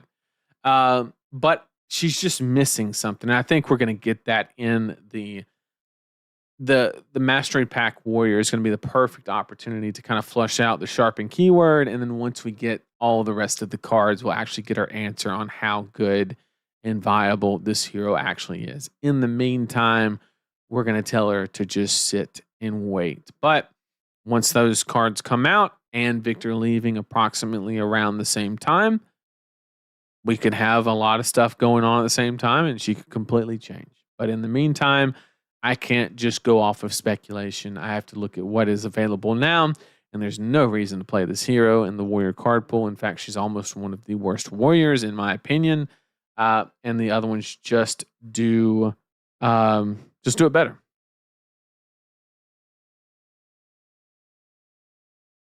Hala A tier with that new blue. I have doubts. Valda seems like she has good matchups into all the top. I don't think so. Just because you make surges don't mean you favored. Yeah, I don't know how to put that. I don't know how else to put that. Okay, so now, in a nutshell, I want to go back and count how many times I've said that, because it has to be 100 times. But once again, I wanted to mention that because it's going to be very relevant for week 2, not week 2. I don't think it's going to go that quick, but week 3, week 4, something like that. He could possibly LL, and then, we could have a situation where there's a lot of changes. So I want to kind of prep people for that and kind of at least tell people where to start thinking and what pieces are going to move when it happens and things like that. So let's talk about my girl. Okay. So a lot of people heard the spiel from last week about the weapon and how it basically just it's not a free weapon. It has an opportunity cost. You basically have to run more go again to actually extract value from it, and really just denies your ability to use chain enders and things like that. Other than that, what the hero does is fine. It doesn't do anything bad. It doesn't do anything amazing. And the problem is I can't define the reason to play this hero. It's like, why would I play a Mario deck that is just more vulnerable, not as good, doesn't have codex, runs a bunch of no blocks for no fucking reason, really? I mean, for a reason, but really because you got no choice and you kind of have to.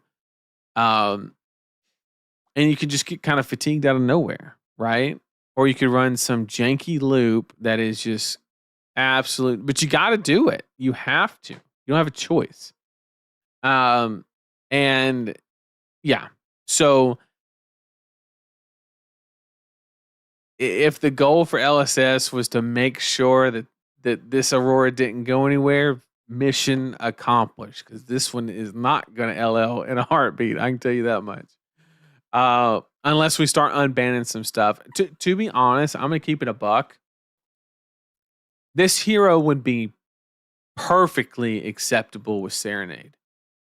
I mean, the fact of just banning it because you printed it wrong is kind of bananas. Like, I don't know if it's a pride thing. I don't really understand that point during the dev talk. In fact, I'm about to place this hero, and it damn sure isn't going to be an A tier. And even if she had Serenade, I don't think she would even land in A tier. She would be a lot better. Don't get me wrong. Serenade's a fantastic card, phenomenal card, but just why did we ban that?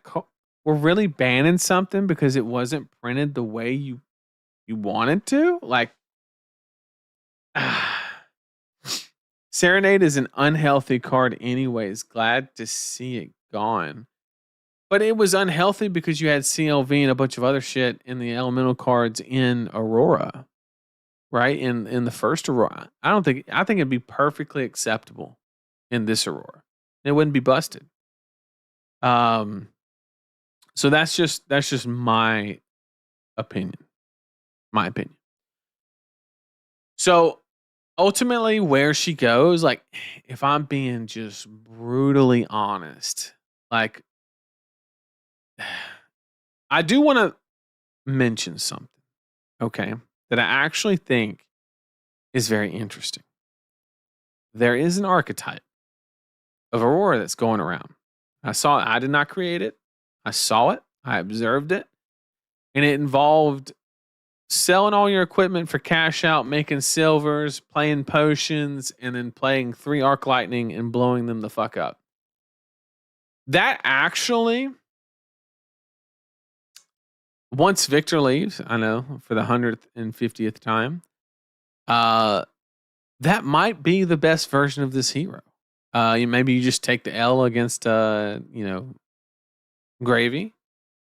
But, like, legit, just this degenerate ass concoction might actually be the most meta relevant version of this hero. Like, dead ass. And yeah, when I saw it, it looked super goofy, but I just started thinking to myself, right?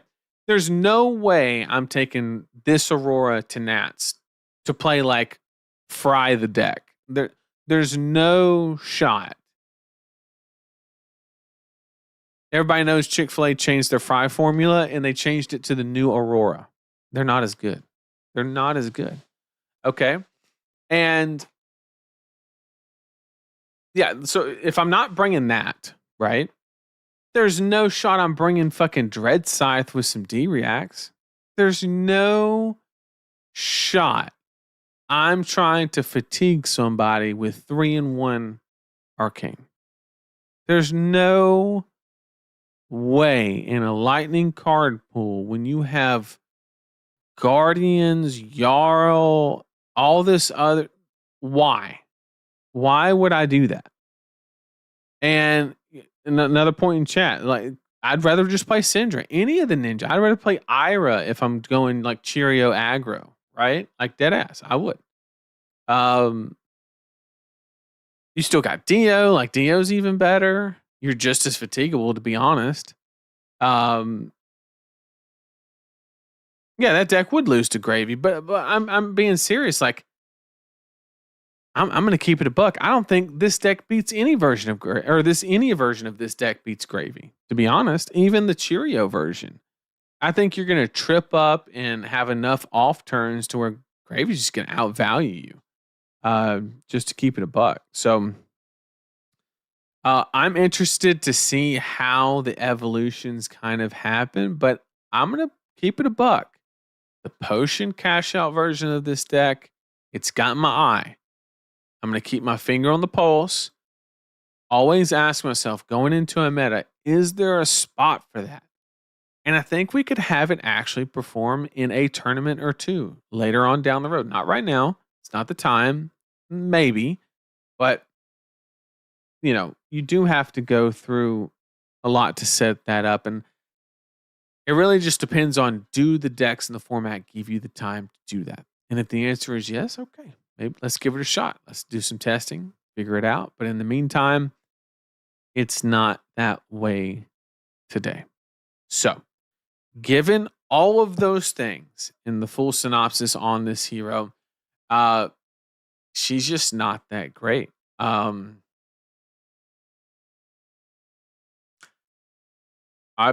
That is not where I want to put her.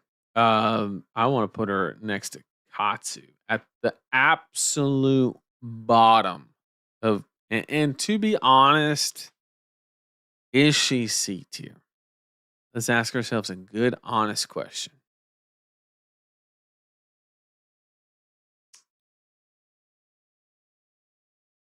Lightning card pull, you at least have Gone in a Flash. You're a little explosive. I'll keep her in B. I'll keep her in B.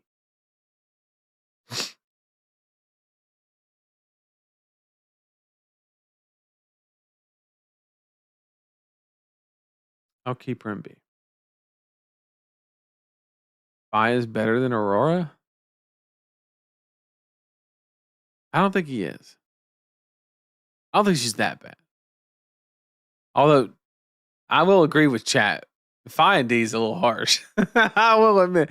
Hang on. Below Riptide, no shot. Hang on. Let me fix it. I can't believe y'all let me get away with that. Hang on. Bolton.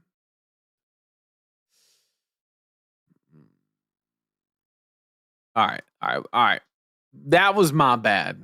Okay. I will take full responsibility. Full responsibility for the Fi placement at first. But we got there. Okay. We got there. I think you trashed this hero more than you trashed any other hero, I tell you. She's Marlin tier elite. Nah. I'd probably rather take Marlin, to be honest. Azuri's actually unplayable. You know what? We're kind of right. I just need to have y'all do the tier list. Why I gotta do all the work. Okay. Let's keep it going. We're gonna talk O2. Acilio 2. Okay. So obviously we're keeping with the same premise. From what I've seen, I mean, we're probably just sticking full, arcane, really relying on the ability to close the game. And then also you have the ability for the opponent not to be able to convert their hand defensively, or at least at an opportunity cost of giving up their blues in which they may need them, or whatever the case may be. So, with that being said, I think that this hero is completely serviceable. I don't think it's particularly amazing by any means. But like it can I've the hero ability is actually good. Um it's actually a lot better than people give it credit for. I mean, just being able to ponder and effectively get a free card, which makes your card that is an instant, which is typically below rate, at least get it at rate. The thing that really kicked it off for this hero for me was, I think I saw Yudo on Twitter say, "Yes, finally, 5 card 19." Oh, which is not that impressive. Um, but what you have to keep in mind is, um, what you have to keep in mind is the fact that, yes, it's not above rate, but because most, if not all of it, all of the value is arcane, I don't think it needs to be, because you are going to take that extra turn if you are running the Storm Strider package or whatever the case may be, or you could just be running the Lightning Boots as well. I mean, really, it's up to you. But I mean, it really, I don't know. I don't know. I feel like it probably is going to go.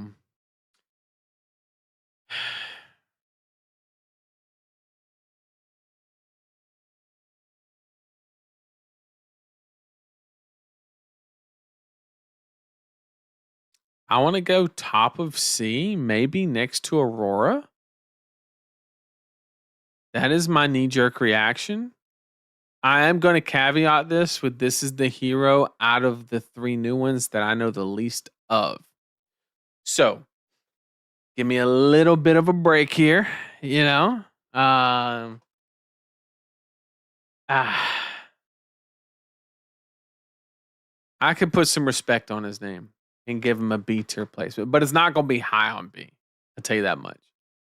Um, so I think he's respectable. I think that he doesn't need to do anything that's obscenely above rate by any means, because you are throwing out the arcane and you're denying the ability for the opponent to convert their value. So really, you just kind of reduce the overall value across the entire game for both players.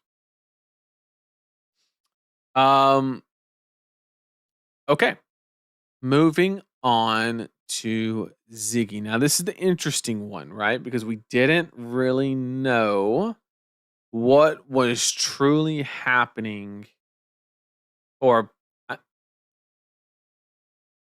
everybody went to refractor first, which is probably the correct way to go. And it is powerful, right? Um, and it's actually like pretty decent, of a deck, and it can actually be extremely serviceable. I think that once again, Victor just does that, or even Gravy to a certain extent, kind of does that game plan a little bit better.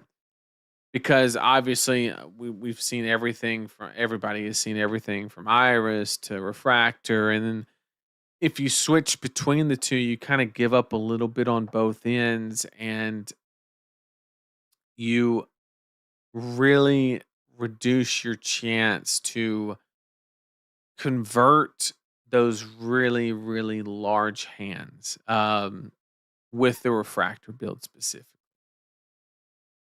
The good part is sometimes you don't need to. Sometimes you really get so much value that it doesn't fucking matter, and you don't need to convert your hands really big. But there are some matchups where you actively have to do it. Like you have to do it. And every single time I play against this hero, it more and more just comes down to, you remember when like Enigma first came out, she wasn't like, people didn't gravitate to her straight away. Really not at all, obviously because of Zen, but uh I I feel like so many of the games came down to timing windows and things like, when did you draw this card?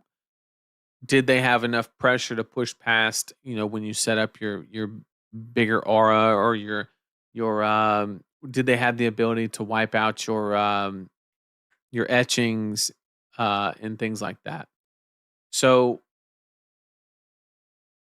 it really just comes down to a lot of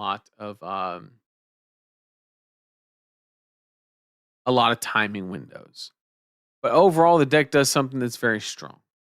And I am also going to caution on the fact of, I don't think anybody has truly explored the fragment, like how the devs would build the deck is the best way I can describe it. Because the refractor version, I mean, really, like there's only a couple options that you're actually bouncing with the hero ability, and it's not really that deep. Uh, but I'm curious if somebody can actually, kind of create something. But I'm gonna put Ziggy basically at the bottom of A tier. Okay. And I'm gonna confess something first. If you if we were ranking purely on power level, perceived power level, it's probably upper B, to be honest. However, I'm leaving some room here because I think there has to be something else. There has to be, like, there's got to be a version that can be tweaked, and maybe I think it'll break into A. It may take a little while. It's entirely possible, that it takes a little while. But I think that this hero so far has the most potential out of the new ones. Definitely not going to go in S. I'm not going to double down that much, but I think that Ziggy definitely earns an A spot. So, in conclusion, what we need to do is we need to go through the different rankings, kind of do a sanity check, say, does this make sense? Victor, of course, makes sense. Uh, Gravy Bones also makes sense. You're fine. You're good here. You're good here. You're probably good here. And then you're serviceable here, right? Very good deck. To be honest, uh, close. Close. All right, Vinny. Vinny's serviceable. Really, really skill dependent. Probably unfavored a little bit. No, probably favored, to be honest. Ooh. Yep, that checks out. This one is probably doesn't want to see this, doesn't want to see this, and doesn't want to see this. So yep. Although just on raw power level, like just really good. Maybe Mario actually drops below Kasai. Entirely possible. And I guess the ultimate question, like I mentioned, this looks like a fucking sandwich. So many heroes. We had so many heroes go up to A tier and S tier. And then now I feel like it's just this massive consolidation caused by, of course, Victor and slightly Gravy as well. But I mean, I can't see any of these heroes breaking into A. Like, I don't see it.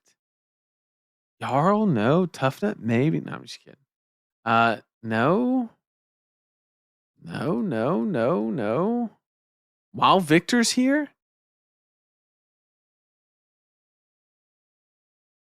Like, what's the Rhinar matchups look like? Serviceable, not amazing, good. I think it's actually pretty decent. Serviceable, good, good. Is Rhinar bottom of A? No, I've been punished too many times. Fang, I know is not. Puffin, not yet, but close. Swap Mario and Vinny? I move Mario down before I'd move him up, to be honest. Puffin might be A after the next. Yeah, after next set, sure. Swap Mario and Vinny? I don't see it, to be honest.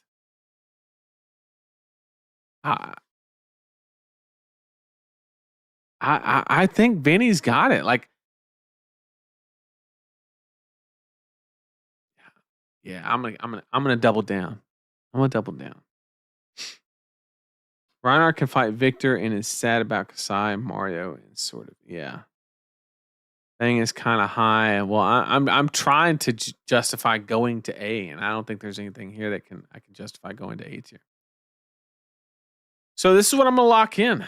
This is my once again. This is my opinion. I do my best. I try to give my thought process, not in a, this is I'm the arbiter of truth and this is just how it is. But more so, the reason that I like to go into so much detail on my thought process and why things get placed where they are is because I want to just, my goal in doing these tier lists is to give you a thought process and then give you the opportunity to absolutely pick it the fuck apart, right? Because if I just slap a bunch of stuff on the screen because this is where I think it is, and you remove a very important piece from it because you disagree with me, if you don't understand my explanation around everything else, then none of it really does any value to you at all. But if you know why I put this here, why I put this here, then you could probably like take something out, move that there, and like salvage it, so to speak, right? So that's why I really like to just, I really like to just go over my thought process and kind of why I like to put things in certain places and go through there. So that's where we're at, or that's where I think we're at. And once again, I would absolutely love to hear people's opinion on, in the comments, what they agree with, what they disagree with, and why did I put their favorite hero at the bottom or whatever the case. But that's usually a really big one. Um, but yeah, it's uh, it's interesting what's happening in the CC meta of Flesh and Blood. We saw stuff slowly drift from D and C tier up to A tier. I want to say that the A bar was literally full the last 2 or 3 tier list, and now there's just this massive consolidation to be. But it feels like that. Like when I start planning for like Nats and stuff, and I was like, you know, can't play this because of that. Can't play this because of that. Can't play. I feel like a lot of the heroes just get disqualified because of certain matchups, right? So you put Tough Nut higher than I think people would normally put him. Yes, and that was on purpose. That's the one hero that I admitted to applying bias. But one day I will be right about it. Okay? One day. One day. Okay. All right. You can play Tough Nut as well. And, you know, you and Tough Nut, you plus Tough Nut can equal 4 intellect as well. You can approach finally average as well. Oh my goodness. That's kind of exhausting. There's a lot of talking. I don't know about y'all. So yeah, that is the tier list. I want to absolutely thank everybody for joining me. I really do appreciate it. I think we got like 380, almost 400 people in here. I really do appreciate it. I really do. Whether you agree, whether you disagree, whatever the case may be, I really do appreciate the opportunity to hear everybody's opinions, whether they think I'm right or wrong. I do not care. Um, the goal for these streams is to have a meeting place for ideas that are specifically differing with the common opinion so that we can just talk about it, agree, disagree, and agree to disagree. And I can't do that without the chat. So I really do appreciate you guys being here and giving your opinion and watching. And I can't wait to scan the purple Discord and see just how wrong I am about absolutely everything. It's my favorite thing to do after uh, putting together a tier list. So thank you all so much for joining me. I really do appreciate it. And if you're going to nationals, I wish you the best of luck and just have a good time. This Omen set is so good and limited, whether you're playing sealed or draft. It's all just really, really good in my opinion. Probably, I would say it's easily the best or second best draft set that they've ever created. I think High Seas is the other contender. Um, and the other ones, and I think there's a massive gap between everything else. I think there's High Seas and then, Omens and then like a huge gap in everything else. Um, I think macros just made a huge difference, to be honest. I really do. And yeah, it's a good limited set. Could things have been a little bit different on the CC end? Sure, maybe. Um, but looking forward to see it. I wish y'all the absolute best of luck at Nats in your future events, and I will see you next week. Actually, not next week because I'll probably be traveling. So this might be it until I see everybody at US Nats. If you will be there, if you see me there, say hi. I really do appreciate it. Love to talk with the community, and I will see y'all there.